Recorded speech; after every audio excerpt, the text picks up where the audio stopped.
E aí, pessoal, beleza? Bom, apesar de estar muito animada por estar aqui com vocês, também tô chateada por ser a nossa última aula. Muchacho de los ojos tristes. Galera, a gente viveu uma longa jornada até aqui, cheia de aprendizados e com muitos desafios. Mas calma, isso ainda não é uma despedida. Agora que vocês já sabem tudo sobre os games, precisamos falar sobre vocês, os futuros criadores de jogos. Melhor dizendo, os que já são criadores de jogos. Falta pouco, pessoal. Mas vamos falar sobre as suas criações? Então, beleza. Agora podemos começar o nosso game. Antes de tudo, vocês sabem o que é um projeto de jogo? O que é um projeto? O projeto de jogo é como se fosse uma carta de apresentação do seu game. Quando a gente não conhece um amigo ou uma amiga, nós precisamos nos apresentar? Então, com o jogo é a mesma coisa. A gente falou aqui sobre diversas fases de criação que precisamos desenvolver para o nosso jogo. É muita coisa, né? A pessoa que deseja conhecer seu projeto tem que estar ligada em todos os detalhes do seu game. Por isso, a gente precisa resumir tudo em um projeto, beleza? Antes de saber mais sobre o projeto, que tal conhecermos algumas novas etapas de criação desse projeto? As 8 etapas da criação do game. Etapa 1. Conceito. O conceito trata da parte em que a ideia do game é elaborada, assim como sua utilidade e viabilidade econômica.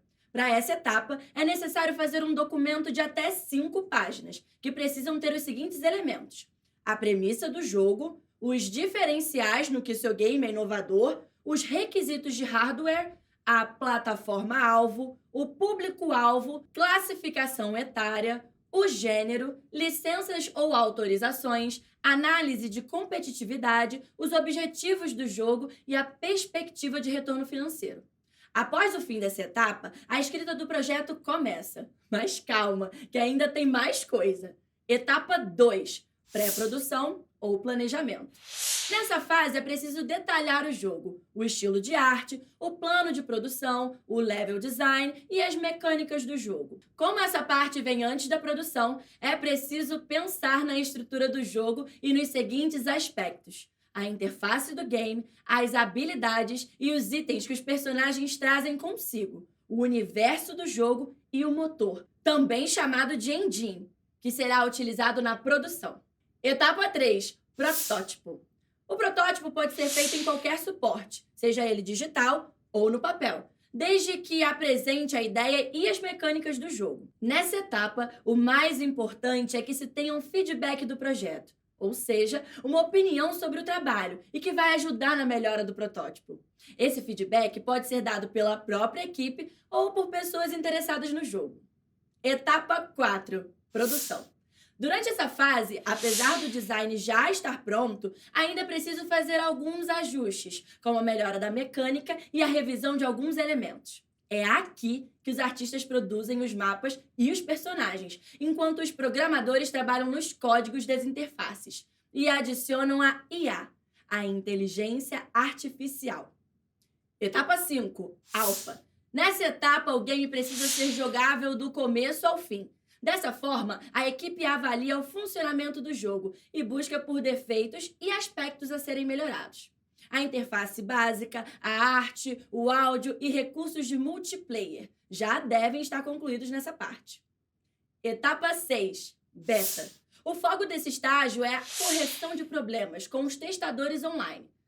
Os códigos, o conteúdo, o texto em diferentes idiomas, a navegação, a interface do usuário, as artes, o áudio, o manual e as compatibilidades já devem estar concluídas e prontas para o uso.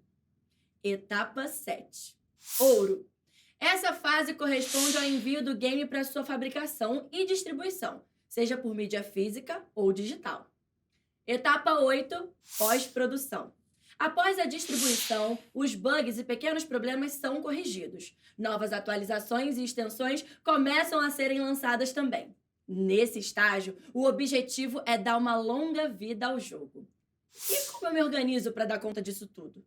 Galera, a gente já sabe que criar um game dá um trabalhão, né?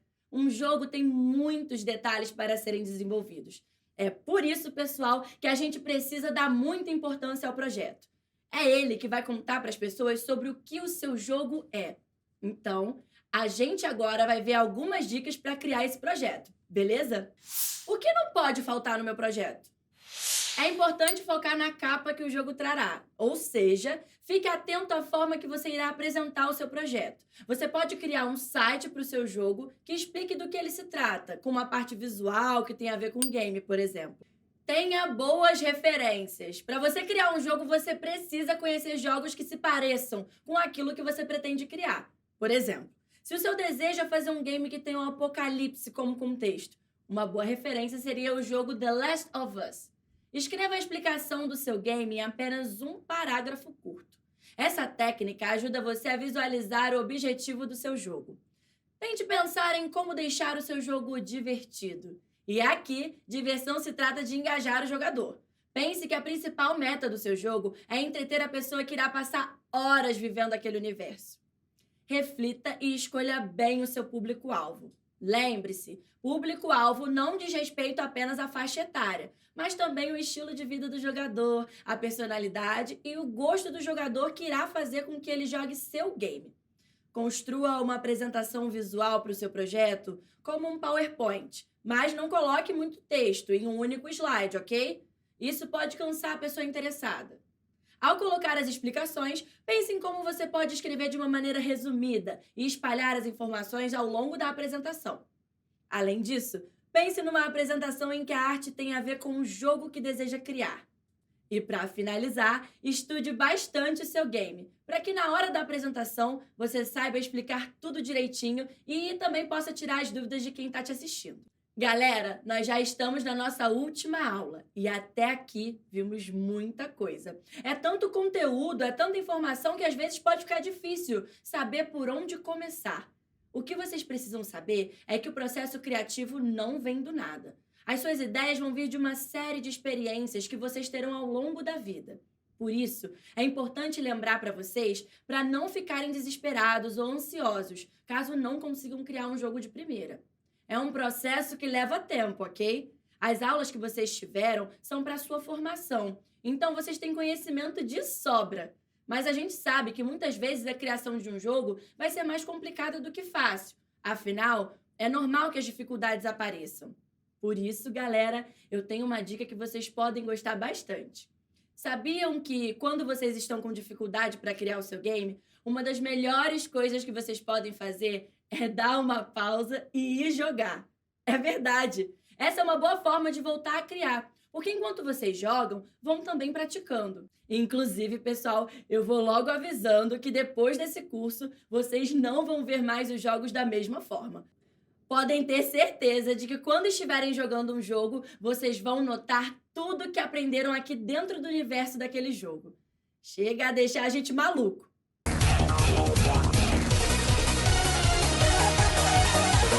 Voltando aqui, além da prática, os jogos servirão também como inspiração. Jogando, vocês olharão para o jogo como um todo e vão analisar todos os elementos que o compõem, do enredo à interface. Mas não é para ficar só jogando não, viu, galera? Trabalhe no projeto do seu jogo durante algumas horas, jogue outras, vamos manter o equilíbrio. Mas eu preciso lembrar vocês também, galera, que não saber por onde começar também pode ser falta de organização. Lembram que na aula 5 sobre o universo, falamos que a organização levava à criação? Quando você tem uma ideia para um game, o ideal é que você faça um brainstorming. No bom português brasileiro, o brainstorming, galera, seria um toró de ideias. No toró de ideias, você irá escrever palavras e expressões soltas que têm a ver com o seu game. Esse momento não tem regras. Você coloca aquilo que vem na sua cabeça. Depois, a missão é escolher as coisas que você quer manter e já deixá-las separadas no seu planejamento. Show, professora! Mas como eu faço um planejamento? Galera, para planejar o seu game, tem uma palavrinha importante que vocês já devem ter ouvido no nosso curso. Tô falando da mecânica. E o que é a mecânica do jogo? Pessoal, a mecânica de um game não é nada mais, nada menos que suas regras e o seu funcionamento. Além disso, ela é definida a partir do tipo de jogo que vai ser criado. O seu game pode ser de aventura, de estratégia, ação, esportes, de simulação. As possibilidades são variadas. É importante definir também quantas fases seu jogo terá, a quantidade de jogadores e se será jogado online ou offline.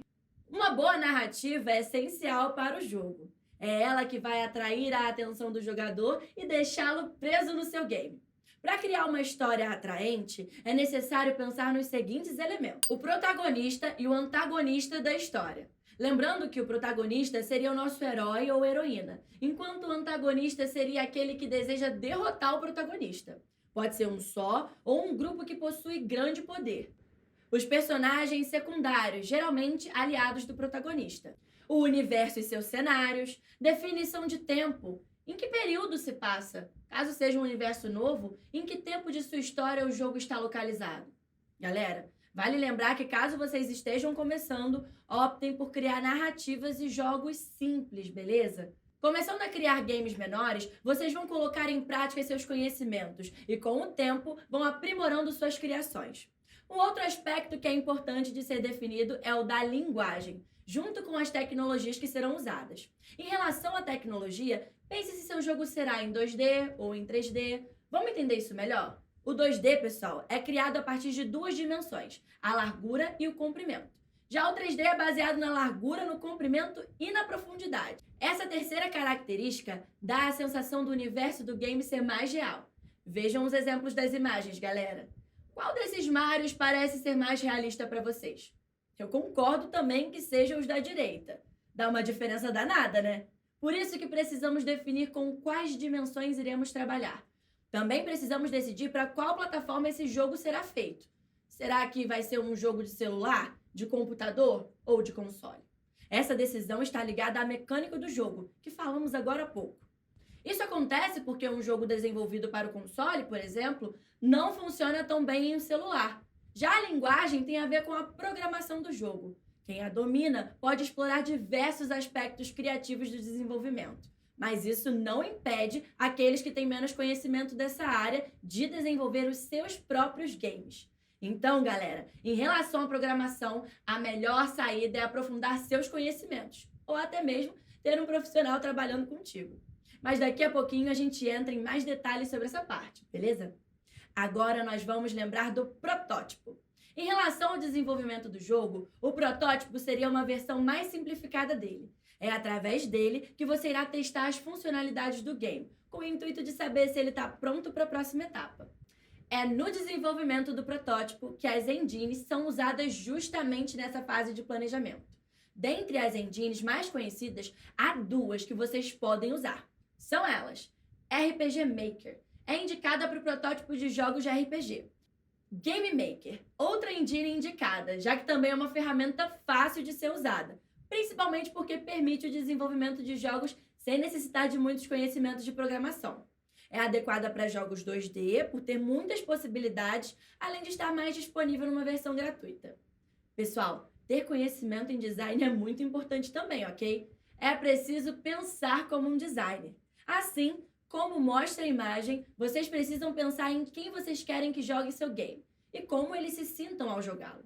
Precisam pensar no que vocês querem que esse jogo seja, em como o game será idealizado, em como será prototipado. Em resumo, ele precisa ter um design atraente e bem trabalhado. Uma boa dica é fazer um jogo com uma temática que você domine. Assim, elaborar o design será uma tarefa divertida. Além do protótipo que já conversamos, há alguns pontos que o designer vai ter que verificar. Os elementos seriam o roteiro, o cenário, os personagens e a parte auditiva. Resolvida essa parte, chega o momento da codificação. Na parte da programação, há ferramentas para cuidar da codificação. Assim, o momento de utilizar o ambiente de desenvolvimento para fazer o seu jogo tem o seu começo. Os jogos podem ser desenvolvidos por uma linguagem de programação ou por uma engine. Por exemplo, você pode desenvolver o seu jogo pelo JavaScript, C++ e o Python. Mas aqui no nosso curso, vamos focar em como fazer os nossos jogos por meio de engines. Vamos saber mais sobre algumas, galera? O Unity é uma dessas engines, também chamadas de ambiente de desenvolvimento para jogos. A programação pode ser feita em C ou JavaScript e é compatível com os principais navegadores por conta da extensão Unix Web Player. Uma boa função do Unity é que ele suporta o PhysX, um aspecto que é responsável por aumentar o realismo em jogos tridimensionais, ou seja, aumenta a capacidade do 3D. O Godot é reconhecido pela facilidade que os usuários têm ao aprender sua engine e seu funcionamento. Para aqueles que já dominam as linguagens da programação, o Godot permite ainda que a C++ e a C sejam implementados a GDScript, a própria linguagem desse programa. Vale lembrar ainda que o Godot permite o desenvolvimento de jogos tanto em 2D como em 3D, em diversas plataformas. O Construct 2 é baseado no HTML e JavaScript e é bom para desenvolver jogos 2D. Essa engine é indicada para quem ainda não tem muito domínio sobre as linguagens da programação, pois nele o jogo pode ser criado apenas visualmente, por meio de eventos e ações. Galera, agora que a gente já sabe os caminhos que devemos tomar no processo criativo e no funcionamento das engines, chegou um dos momentos mais esperados desse curso: a criação e o desenvolvimento do jogo. E para demonstrar essa criação, nós vamos usar o exemplo do desenvolvimento de uma versão digital da famosa brincadeira Pedra, Papel e Tesoura, que aqui será chamada de Jockey Pool. Vem comigo! O design da aplicação. A primeira coisa a ser feita é refletir e desenhar a aplicação do seu game, ou seja, como ele aparecerá na tela. O resultado final é o design, que no caso do Jockey Pool ficará como nessa imagem. A lógica da aplicação. Nessa etapa, o funcionamento do game é pensado e tratado na representação. No caso do Jockey Pool, cada elemento possui uma imagem que indica qual é. O jogador ou jogadora escolhe apenas uma e clica em Realizar jogada. O próprio programa do jogo irá escolher um outro desses 3 elementos para contrapor e vai checar as probabilidades, que podem ser tesoura e papel, tesoura ganha, tesoura versus pedra, pedra vence, ou pedra e papel, papel vence. Caso o elemento escolhido pelo jogador for o mesmo escolhido pelo programa, há um empate. Criação dos arquivos do projeto. Aqui deve ser criada uma pasta com os arquivos do seu game. Na imagem, vocês estão vendo a pasta do Jockey Pool. Percebem que é uma pasta com várias outras, né? Vamos ver para que cada uma serve? A pasta CSS serve para guardar os arquivos de estilo. A pasta Images é destinada para as imagens que vão ser usadas na aplicação do game. A pasta JS é para guardar os arquivos do JavaScript, que vão ser utilizados também na aplicação do game. E, por fim, o arquivo index.html, que vai guardar o conteúdo estático da página do seu game. Já para trabalhar com os códigos, galera, vocês podem usar o Visual Studio Code, o Sublime Text, o Notepad++, o Atom, o PyCharm ou o Eclipse. Lembre-se sempre de escolher aqueles que vocês têm mais facilidade de usar, beleza? A criação do HTML do jogo. O primeiro passo da codificação do jogo é criar a estrutura básica do HTML, como vocês estão vendo na imagem. O primeiro passo da codificação do jogo é criar a estrutura básica do HTML, como vocês estão vendo na imagem. Ela, inclusive, já mostra para vocês o que há no arquivo CSS, além de começar a usar fonte sans narrow. Já no corpo do arquivo HTML, também conhecido como body, há uma lista com as tags UL e LI, que correspondem às imagens contidas na pasta Images. Depois eu vou explicar as funções que elas têm quando recebem um clique, ok? Após as imagens trazidas, vai aparecer um botão que tem a tarefa de realizar a jogada, que na imagem que vocês estão vendo, aparece como realizar jogada, com 2 parênteses. Após isso, aparece o resultado da jogada para o jogador, como na imagem que vocês estão vendo. Pessoal, eu vou voltar rapidinho para outra figura que estávamos vendo, a dos códigos, para comentar só mais uma coisinha sobre o HTML. Para fechar o HTML, vocês precisam ir lá na pasta JS e resgatar o arquivo JavaScript, ok? Ao selecionar uma imagem para colocar no jogo, essa será a lógica que aparecerá. No Jockey Pool, como vocês podem ver, as 3 opções possíveis, pedra, papel e tesoura, serão falsas a princípio. Porém, ao selecionar uma delas, essa lógica vai mudar. Então, por exemplo, caso durante o jogo você clique na tesoura, a interface vai mudar para que essa opção esteja em destaque. Isso acontece por conta de uma propriedade chamada de document.getElementsByClassName, que vai atribuir o SRC a outra foto. Outro fator importante a ser lembrado é que quando selecionado, a opção de tesoura, que inicialmente estava como falsa, passa a ser verdadeira. Agora é hora de estudarmos a função realizar jogada. Quando o jogador seleciona sua opção, dentro da variável resultado sorteio, a função random, seguida por parênteses, sorteia um número de 0 a 2. Ou seja, é um sorteio feito pelo computador, que sorteará uma opção também, assim como o jogador selecionou a dele. Os 3 algarismos representam cada uma das opções: pedra, tesoura e papel. Assim, o 0 equivale à pedra, o 1 à tesoura e o 2 ao papel, ok? Então, pessoal, dependendo de quem venceu, o jogador ou o computador, ou se foi empatado, a Inner HTML, na div ganhador, exibirá os resultados. Isso também acontece por meio da document.getElementById, como mostra a imagem a seguir. E no game, além da linguagem dos códigos, é assim que irá aparecer na tela do jogador. Galera, é sempre bom lembrar que um jogo concluído não é um jogo pronto. Estou dizendo isso porque é muito importante que vocês testem bastante seus games. Além disso, é preciso de um testador, ou seja, alguém que teste o seu jogo para poder informar sobre erros que o game possui, para que assim você possa corrigi-los. Galera, chegamos ao final do nosso game. Foi muito bom estar com vocês durante o nosso curso. Espero que vocês também tenham gostado e se divertido tanto quanto eu me diverti. Joguem bastante e se aventurem muito pelos games que vocês desejam criar. Beleza? Até breve! Fui!